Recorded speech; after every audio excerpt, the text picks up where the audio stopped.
ભરૂચ જિલ્લાના આમોદનગરમાં આવેલ સામૂહિક આરોગ્ય કેન્દ્રમાં છેલ્લા લાંબા સમયથી એક્સરે મશીન બંધ હાલતમાં હોવાને કારણે દર્દીઓને ભારે હાલાકીનો સામનો કરવો પડી રહ્યો. ભરૂચ જિલ્લાના આમોદનગરમાં આવેલા સામૂહિક આરોગ્ય કેન્દ્રમાં છેલ્લા લાંબા સમયથી એક્સરે મશીન બંધ હાલતમાં હોવાને કારણે દર્દીઓને ભારે હાલાકીનો સામનો કરવો પડી રહ્યો છે.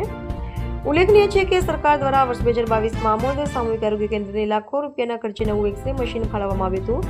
જો કે ફાળવણી બાદ માત્ર 1.5 થી 2 મહિના સુધી જ તેનો ઉપયોગ થયો હતો.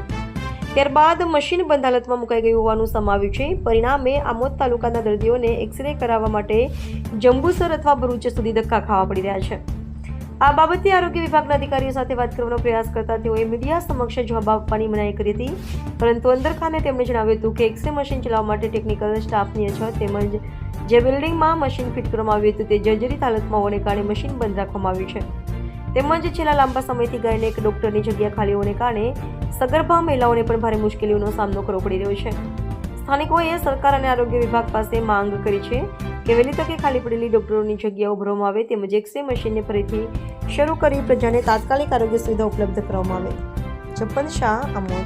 ટાઈમ એક્સપ્રેસ ન્યૂઝની ટીમ આજે આવી પહોંચી છે આમોદનગરના સામૂહિક આરોગ્ય કેન્દ્રમાં. વાત કરીએ તો આમોદ તાલુકાના 56 ગામ અને આમોદનગરની પ્રજા અહીંયા આરોગ્ય માટે આવતી હોય છે, પરંતુ છેલ્લા 2022માં નવું એક્સરે મશીન ખરીદવામાં આવ્યું છે અને 1-2 મહિના વાપર્યા બાદ ધૂળ ખાઈ રહ્યું હોય અને જર્જરિત બિલ્ડિંગમાં પડેલ છે. ત્યારે આમોદનગરની પ્રજાને દૂર સુધીને એક્સરે કરાવવા જવું પડતું હોય ત્યારે આપણી સાથે સ્થાનિક જોડાયા છે, એમને પૂછવાનો પ્રયત્ન કરીશું કે કયા પ્રકારે આ સમસ્યા આરોગ્યની છે અને કઈ કઈ સુવિધાનો અભાવ છે. મેં જ્યારે અહીંયા મુલાકાત કરી ત્યારે જાણવા મળ્યું કે આ એક્સરે મશીન 2022માં ખરીદવામાં આવેલું હતું. ત્યારે 1 મહિનો આ એક્સરે મશીનની કામગીરી થયેલી. ત્યાર પછી જે ઓફિસમાં એક્સરે મશીન રાખવામાં આવેલું છે, જ્યાં કામગીરી થતી હતી, એ જર્જરિત હોવાના કારણે ત્યાં કામગીરી આટલા વર્ષોથી બંધ હાલતમાં છે. એટલે આજે અમે આ મીડિયાના માધ્યમથી પ્રશાસન તંત્રને પણ કહેવા માંગીએ છીએ કે તાત્કાલિક ધોરણે આ જે કંઈ જર્જરિત જગ્યાએ એક્સરે મશીન પડ્યું છે એની જગ્યાએ કોઈક સારી એવી જગ્યાએ તેને તાત્કાલિક ગોઠવણી કરવામાં આવે, સુવિધા સજ્જ સાથે તેનો ઉપયોગ કરવામાં આવે, જેથી આમોદ તાલુકાના 56 ગામની જે કંઈ જનતા છે એમને એક્સરે કરાવવા માટે જંબુસર, ભરૂચ કે કંઈ અહીંયાથી દૂર ના જવું પડે. આમોદ સામૂહિક આરોગ્ય કેન્દ્રમાં તેમને એક્સરેની સુવિધા મળી રહે તે માટે પ્રશાસન તંત્રએ તાત્કાલિક જાગૃત થઈને આના માટે કંઈ વૈકલ્પિક સુવિધા કરવી જોઈએ. તેમ જણાવ્યું કે ભાઈ આમોદ નગરમાં છેલ્લા કેટલાય સમયથી આ એક્સરે મશીન બની સાથે સાથે આરોગ્યની કઈ એવી સુવિધાઓ, કયા ડોક્ટરોની કમી છે.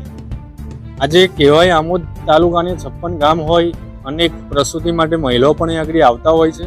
ત્યારે મહિલાઓ માટે જે ગાયનેક ડોક્ટર છેલ્લા ઘણા સમયથી એના કારણે અમે આમોદ તાલુકા કોંગ્રેસ સમિતિ પ્રમુખ દ્વારા અમે ભરૂચ કચેરીએ પણ તેમને લેખિતમાં અરજી આપી છે.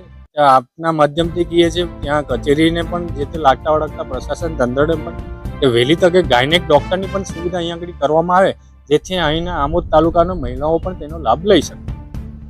જણાવ્યું કે આમોદ તાલુકાની પ્રજા અહીંયા લાભ લઈ શકે, પરંતુ ક્યાંક ને ક્યાંક અહીં આરોગ્યની સુવિધામાં સરકાર પાસે શું અપેક્ષા?